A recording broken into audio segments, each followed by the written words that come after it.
네, 사건 뒷얘기를 풀어보는 백브리핑이 돌아왔습니다. 최석호 기자 오랜만입니다. 네, 오늘의 주제는 전주 부산 실종 여성 살인 사건입니다. 네, 자, 이 피해자는 두 여성 모두 살해를 했다, 자신이 살해했다고 시인을 했습니다. 그리고 전주 실종 여성을 성폭행한 사실도 확인이 됐는데 부산 실종 여성 살인 사건에서도 새롭게 취재된 내용이 있다면서요? 네, 그렇습니다. 랜덤 채팅 앱으로 만난 여성과 성관계 뒤에 말다툼이 있었다. 피의자 31살 최모 씨가 최근 경찰 조사에서 언급한 내용입니다. 성폭행이 아니었고 여성과 돈 문제로 다툼이 있어서 홧김에 살해했다 이렇게 주장을 한 건데요. 아직은 두 명의 여성을 살해한 피의자의 일방적인 주장일 뿐입니다. 네, 그런데 부산 실종 여성과는 사건 당일 처음 만났잖아요. 네, 맞습니다. 피의자 최 씨는요, 아내의 선배이자 평소 잘 알고 지내던 전주 실종 여성을 성폭행한 뒤에 돈과 금팔찌를 빼앗았습니다. 네네. 이 빼앗은 돈과 금팔찌는 아내에게 줬다 이렇게 진술을 했지요. 범행의 진짜 목적이 성폭행이었을 가능성이 큰 건데요. 네. 부산 실종 여성의 경우에도 성적 욕구를 풀기 위해서 자신의 생활 무대인 전주로 유인을 했다가 네. 뭔가 뜻대로 되지 않자 범행을 저질렀을 가능성에 무게가 실립니다. 자, 그렇다면 며칠 만에 두 건의 살인 사건을 연달아 일으킨 셈인데요. 그렇습니다.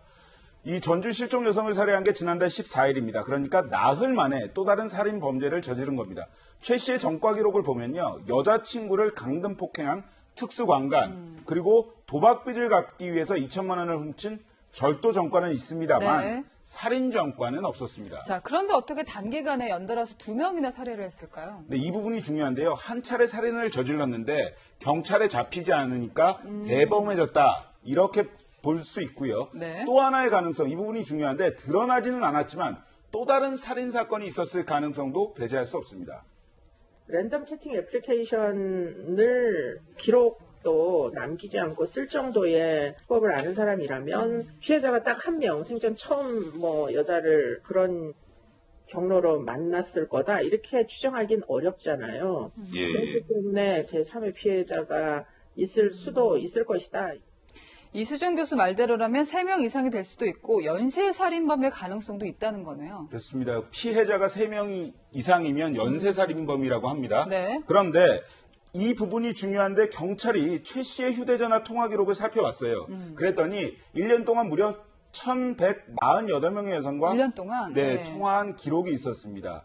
이 여성들의 행방을 하나하나 쫓고 있는데요. 이 중에서 990명은 신변에 이상이 없는 것으로 확인이 됐고 나머지 158명은 행방을 조사 중입니다. 특히나 이 기간에 최 씨의 생활 무대인 전북에서 실종된 여성이 37명입니다. 네. 경찰은 이들 중에 최 씨의 범행과 연관된 사람이 있는지를 집중 조사하고 있습니다. 사실 전주 사건이 처음 나왔을 때 설마 돈은 48만 원 때문에 과연 이런 끔찍한 일을 했을까 이런 문제 제기가 있었거든요. 네, 당시에는 경찰도 돈을 노린 강도살인, 단순 강도살인이 가능성에 무게를 뒀습니다. 하지만 이게 좀 진행되면서 상황이 바뀌고 있는데요. 만약에 추가 범행까지 확인이 된다면 영화 속 내용이 현실화되는 겁니다. 이유가 뭐고? 뭐 아직 있냐고요? 이번에도 틀리면 니는 내가 고치다. 가고 있어. 모든 근처에 분명히 묻었으니까. 네, 피해자도 시신도 발견하지 못해서 수사조차 이루어지지 않은 사건, 살인사건, 암수살인입니다. 네. 억울한 피해자가 더 없는지 최 씨의 자백을 받아내는 것은 물론이고요. 우리나라 과학수사로 입증해야 할 것입니다. 네, 백브리핑 최석호 기자였습니다.